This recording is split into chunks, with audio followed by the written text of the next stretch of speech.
Praise the lord. Bible నుండి దేవుని వాక్కు.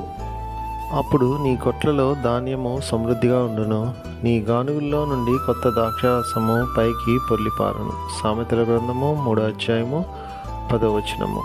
ఈరోజు దేవుని యొక్క వాక్కు ద్వారా దేవుడు మనతో ఏమని మాట్లాడుతున్నారంటే, ఎప్పుడైతే దేవుడు మనల్ని ఆశీర్వదిస్తారో అప్పుడు మనము దేవుని గణపరిచే వారిగా మనము జీవించటం అలవాటు చేసుకుంటామో అప్పుడు దేవుడు మనల్ని మరింతగా ఆశీర్వాదం పొందే విధంగా దేవుడు మన ఎడల కృప చూపిస్తారని ఆయన వాక్కు ద్వారా మనకి తెలియజేస్తున్నారు. సో కాబట్టి ఎప్పుడైతే దేవుడు మనల్ని ఆశీర్వదిస్తారో అప్పుడు మనల్ని మనం గణపరచుకోకుండా దేవుని గణపరిచే వారిగా మనము ఉంటే మనకు ఆశీర్వాదము మరింత ఎక్కువ ఆశీర్వాదాన్ని మనం పొందుకోగలుగుతాం. కాబట్టి దేవుని యొక్క వాక్కుకి లోబడి వాక్యానుసారంగా మనం జీవిద్దాం, తద్వారా దేవుడిచ్చే ఆశీర్వాదాలు పొందుకుందాం. అటువంటి కృప దేవుడు మనకు అనుగ్రహించును గాక.